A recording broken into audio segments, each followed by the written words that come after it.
brought to you by Nova शुद्ध घी।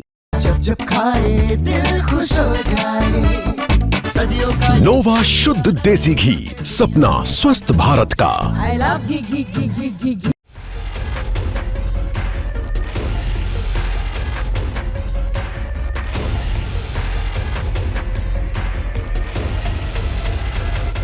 अमेरिकी राष्ट्रपति ने एक बड़ा फैसला लिया। उन्होंने ऐलान किया भारत समेत कई देशों से आने वाली दवाओं पर 100% टैरिफ लगाया जाएगा। मतलब अगर कोई भारतीय दवा अमेरिका जाएगी तो उसकी कीमत दोगुनी हो जाएगी। ट्रंप ने इसे मेड इन अमेरिका को बढ़ावा देने की चाल बताई, लेकिन असल में यह फैसला एक आर्थिक हमला था भारत की बढ़ती फार्मा ताकत पर। लेकिन भारत ने क्या किया? क्या भारत झुक गया? जवाब है नहीं। भारत ने इस वॉर को आर्थिक युद्ध नहीं बल्कि रणनीति का खेल बदल दिया, अवसर को भुना दिया।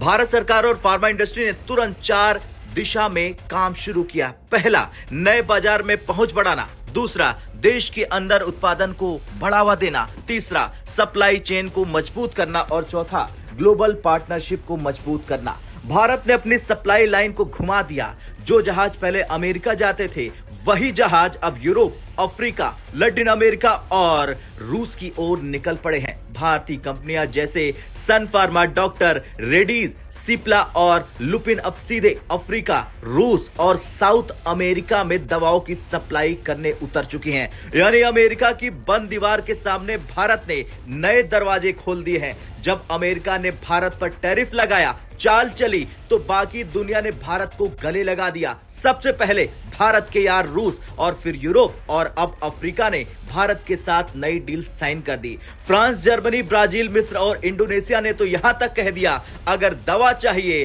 तो रास्ता नई दिल्ली से होकर जाएगा। भारत की दवा कंपनियों ने अपनी क्षमता बढ़ा ली। PLI स्कीम और बुल्क ड्रग पार्क जैसी सरकारी योजनाओं ने मदद की और जल्दी भारत ने दिखा दिया, बता दिया कि वो सिर्फ रास्ता सप्लायर नहीं बल्कि दुनिया की हेल्पलाइन है।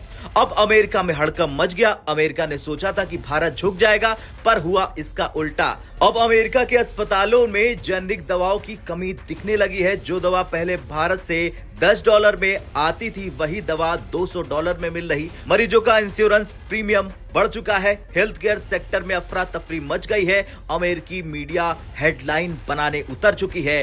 भारत ने दुनिया को दिखा दिया कि उसका कारोबार केवल लाभ पर नहीं बल्कि मानवता पर चलता है।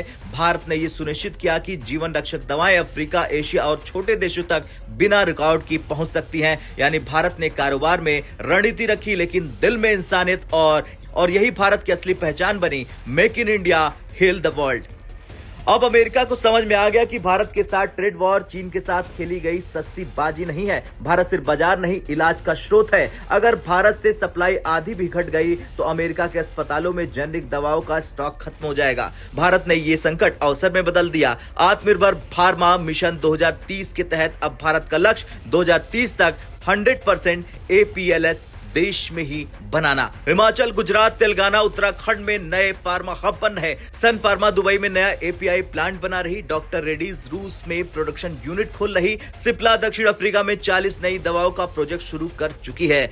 अब अमेरिका ये सोच में पड़ गया है कि ये किससे पंगा ले लिया। लेकिन सच्चाई ये है कि भारत सिर्फ बाजार नहीं, दुनिया की लाइफलाइन बन चुका है। जो दवा कभी अमेरिका के गरीबों को सस्ती मिलती थी, वो अब उनके लिए लग्जरी बन चुकी है। अमेरिका ने भारत को रोकना चाहा, लेकिन अब खुद इलाज के लिए भारत की ओर देखना पड़ रहा है। साफ है, भारत दवा बनाता है, राजनीति नहीं करता। भारत ने शांति से, संयम से और रणनीति से इस आर्थिक युद्ध को जीत लिया। ऐसे में अब आपसे सवाल है, क्या अमेरिका भारत को रोक पाएगा या फिर भारत अपने फार्मा डिप्लोमेसी से पूरी दुनिया का असली हेल्थ हब बन जाएगा? आपको क्या लगता है? भारत ने इस बार सिर्फ जवाब नहीं दिया बल्कि इतिहास पलट दिया। हाँ या ना में कमेंट कर जरूर बताएं।